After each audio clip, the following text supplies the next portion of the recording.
मित्रों, पुराण कथा के मंच पर आपका स्वागत है। आज हम आपको प्राचीन काल की एक अद्भुत कथा, सम्राट पृथु की अनकही कहानी, जिन्होंने मानव को अन्न की खेती सिखाई। सम्राट पृथु और पृथ्वी की यह कथा मुख्य रूप से विष्णु पुराण और भागवत पुराण वैदिक ग्रंथों में वर्णित है। विष्णु पुराण में बताया गया है कि सम्राट पृथु ने मानवता के कल्याण के लिए कृषि का प्रारंभ किया और पृथ्वी को उपजाऊ बनाया। इससे पहले कि हम आज इस अद्वितीय कथा का आरंभ करें, हम आपसे आग्रह करते हैं कि कृपया आपके अपने पुराण कथा चैनल को सब्सक्राइब करें। आपके इस छोटे से समर्थन से ही हमें प्रेरणा मिलती है कि हम आपके लिए और भी रोचक, विस्तृत और ज्ञानवर्धक कथाओं को प्रस्तुत कर सकें।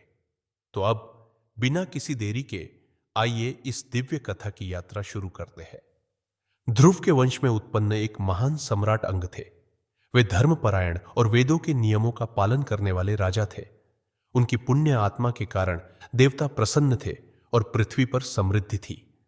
अंग की पत्नी सुनीता मृत्यु के देवता की पुत्री थी, जिनका स्वभाव अंधकारमय और विकृत था।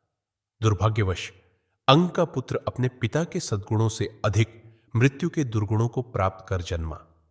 वह पुत्र, जिसका नाम वेण था, अपनी मां के प्रभाव में आकर और भी भ्रष्ट हो गया। जब वेण राजा बना तो राज्य में अधर्म का बोलबाला हो गया। उसने वैदिक रीति रिवाजों और यज्ञों पर प्रतिबंध लगा दिया और उन्हें करने वालों को दंडित करने का आदेश दिया। उसने स्वयं को भगवान घोषित किया और लोगों को अपनी पूजा करने के लिए बाध्य किया। वेण की इन अमानवीय गतिविधियों से सभी त्रस्त हो गए।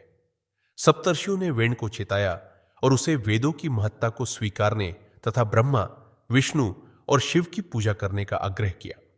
उन्होंने कहा कि यज्ञों का आयोजन राजा और प्रजा दोनों के लिए लाभकारी होता है, लेकिन वेण अहंकार में अंधा हो चुका था।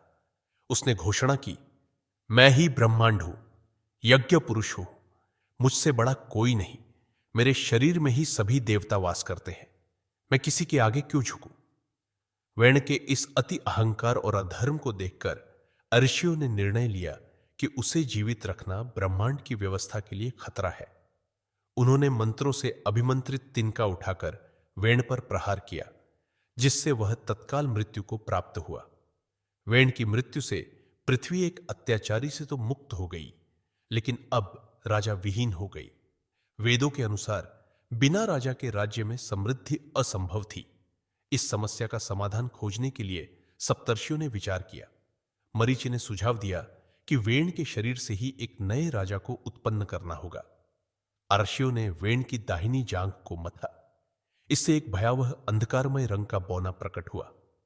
आर्षि अत्रि ने समझ लिया कि यह वेण के शरीर की सारी बुराई है जो एक सजीव रूप में प्रकट हुई है।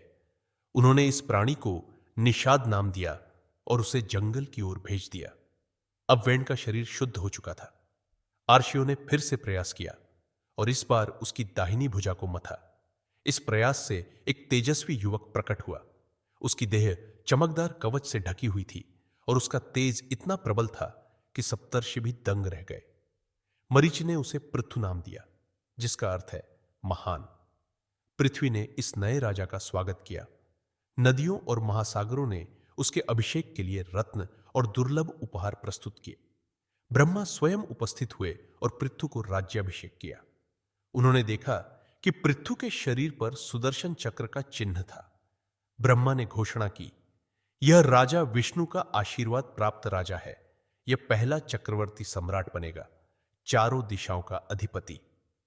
ब्रह्मा ने पृथु को अश्वमेध यज्ञ करने का निर्देश दिया ताकि उनके राजा होने की श्रेष्ठता प्रमाणित हो।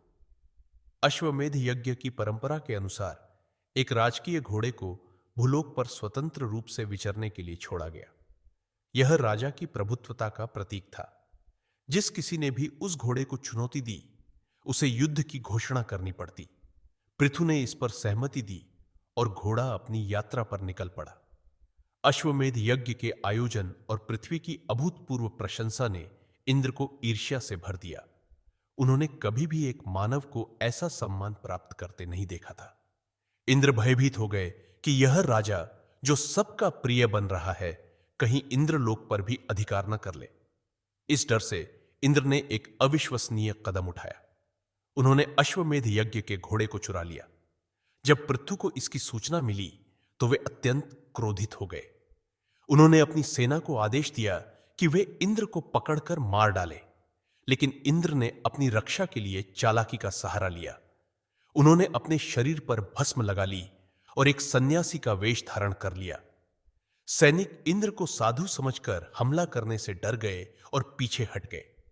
जब पृथु को इंद्र की इस चाल के बारे में पता चला तो उनका क्रोध सीमा पार कर गया। उन्होंने इंद्र के रक्त की मांग की, लेकिन सप्तर्षियों ने उन्हें शांत किया। उन्होंने कहा, युद्ध की आवश्यकता नहीं है। हम यज्ञ की अग्नि में मंत्रोच्चार करेंगे, जिससे इंद्र स्वयं यज्ञ वेदी पर खींच आएंगे और भस्म हो जाएंगे। ऋषियों ने मंत्रोच्चार शुरू किया और जैसे ही अंतिम आहुति दी जाने वाली थी, ब्रह्मा वहां प्रकट हुए। उन्होंने पृथु से आग्रह किया कि इंद्र को क्षमा कर दे, क्योंकि वह उनका परपोता है। 4 कुमारों ने भी पृथु को समझाया कि उनका शासन हिंसा से प्रारंभ नहीं होना चाहिए। आखिरकार घोड़ा वापस लाया गया और अश्वमेध यज्ञ पूरा हुआ। यज्ञ की सफलता के उत्सव से पहले ही एक बड़ी समस्या सामने आ गई। प्रजा ने पृथु को सूचित किया कि पृथ्वी ने अन्न उत्पन्न करना बंद कर दिया है। जड़ें सूख रही थीं, पेड़ फल नहीं दे रहे थे, जानवर मर रहे थे और मनुष्य भुखमरी के कगार पर थे। पृथु ने सप्तर्षियों की ओर देखा, जो गंभीर स्वर में बोले, यह स्वाभाविक है। वेण की मृत्यु और आपके राज्याभिषेक के बीच समय अंतराल रहा है। प्राकृतिक नियम कहता है कि बिना राजा के भूमि पर कोई उत्पादन नहीं होता। इस दौरान भूलोक ने अपनी सारी उर्वरता खो दी। अब उसकी कोख में सब कुछ छिपा हुआ है। पृथु यह सुनते ही क्रोधित हो गए। उन्होंने कहा, यदि पृथ्वी हमें जीवित नहीं रख सकती तो उसका जीवन व्यर्थ है। मैं उसे मारकर सब कुछ पुनः प्राप्त करूंगा। यह कहकर उन्होंने अपना धनुष उठाया और तीर चलाने के लिए तैयार हो गए।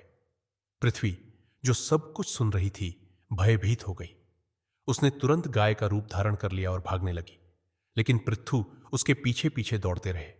उनका तीर हर पल पृथ्वी के जीवन को खतरे में डाल रहा था। आखिरकार थकान और हताशा से भरकर पृथ्वी ने रुककर पृथु से विनती की, हे राजन, आप मुझ पर तीर कैसे चला सकते हैं? मैं आपकी मां के समान हूं। यदि आप मुझे नष्ट कर देंगे तो मानवता का निवास कहां होगा? आप श्री हरि के आशीर्वाद से संपन्न हैं। आपका कर्तव्य संरक्षण करना है, विनाश नहीं। पृथु, जो क्रोध और धर्म के बीच उलझे हुए थे, बोले, और तुम्हारा कर्तव्य क्या है? तुम्हें प्रजा का पोषण करना चाहिए था, लेकिन तुमने भोजन छिपा रखा है। अगर सूर्य और चंद्रमा भी तुम्हारे जैसे अपना धर्म छोड़ दे और अपनी रोशनी छिपा ले तो क्या होगा? अगर हर तत्व अपने धर्म से विमुख हो जाए तो ब्रह्मांड कैसे चलेगा? यदि तुम अपने धर्म का त्याग कर सकती हो तो मैं भी कर सकता हूं। तुम मेरी प्रजा को मार रही हो और अब मुझे तुम्हें मारना पड़ेगा। मैं तुम्हारा पेट चीरकर वह सब कुछ बाहर निकालूंगा जो तुमने छिपा रखा है।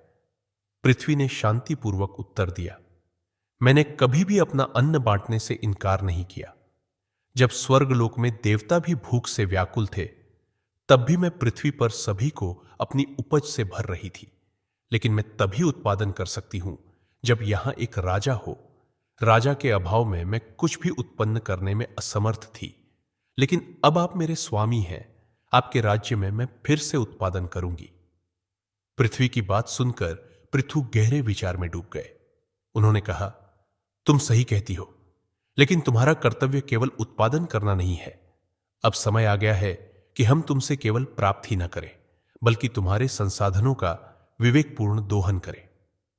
पृथ्वी ने पूछा, इससे आपका क्या तात्पर्य है? पृथु ने उत्तर दिया, जैसे मैं अपने पिता के शरीर से उत्पन्न हुआ, वैसे ही अब मनुष्य तुम्हारी कोख से अपनी आवश्यकताओं के लिए संसाधन प्राप्त करेंगे। राजा की छत्र छाया में भोजन उत्पन्न करने की व्यवस्था पर निर्भर रहना अब उचित नहीं। हमें मानवों को आत्मनिर्भर बनाना होगा। उन्हें सिखाना होगा कि वे स्वयं अन्न उगाएं। यह चक्र तब तक चलता रहेगा जब तक मानवता अस्तित्व में है। पृथु ने अपने धनुष की डोरी खींची और तीर छोड़ा। वह तीर पूरे भूलोक में घूमकर पर्वतों को समतल कर दिया और मैदान बना दी। पृथु ने पृथ्वी का दोहन करते हुए बीज प्राप्त किए और उन्हें प्रजा में बांट दिया। उन्होंने अपनी प्रजा को सिखाया कि इन बीजों को कैसे बोया जाए, किस प्रकार खेतों की जुताई की जाए और फसलों की देखभाल कैसे की जाए। जल्द ही मनुष्य खेती करने लगे। वे अनाज अनाज और फसलें उगाने लगे। पशुपालन शुरू हुआ और बंजर भूमि पर बसावटें बसने लगी। मनुष्य अब केवल पृथ्वी पर निर्भर नहीं रहे, बल्कि उन्होंने कृषि और श्रम के माध्यम से स्वयं को आत्मनिर्भर बना लिया।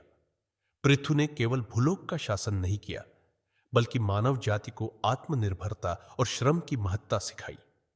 पृथ्वी अब भी अपनी उर्वरता बनाए रखती थी, लेकिन मनुष्य अब उसका सक्रिय उपयोग कर रहे थे।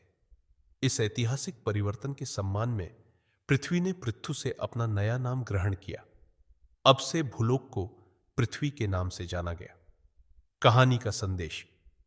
सम्राट पृथु ने अपने शासन में केवल प्रजा की सुरक्षा ही नहीं की, बल्कि उन्हें आत्मनिर्भरता का मार्ग भी दिखाया। उन्होंने यह सुनिश्चित किया कि मानव जाति न केवल पृथ्वी की देन का उपभोग करे, बल्कि उसके संसाधनों का विवेकपूर्ण उपयोग करे।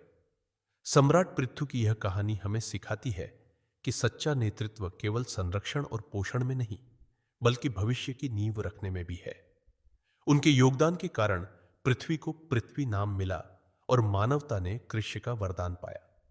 आप सभी से विनम्र निवेदन है कि इस कथा को अपने प्रियजनों, मित्रों और सहकर्मियों के साथ साझा करें। आइए पुराण कथाओं के इस खजाने को हर घर तक पहुंचाने में हमारा साथ दें, ताकि धर्म और भक्ति के गूढ़ रहस्यों का अनुभव हर कोई कर सके।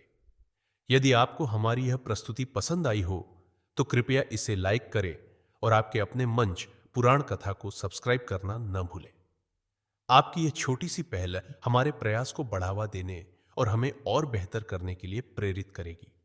हमारे साथ इस कथा के अंत तक जुड़े रहने के लिए हृदय से धन्यवाद। महादेव आप सभी पर अपनी कृपा और आशीर्वाद बनाए रखे। आपका जीवन हमेशा धर्म, भक्ति और आनंद से भरा रहे। हर हर महादेव।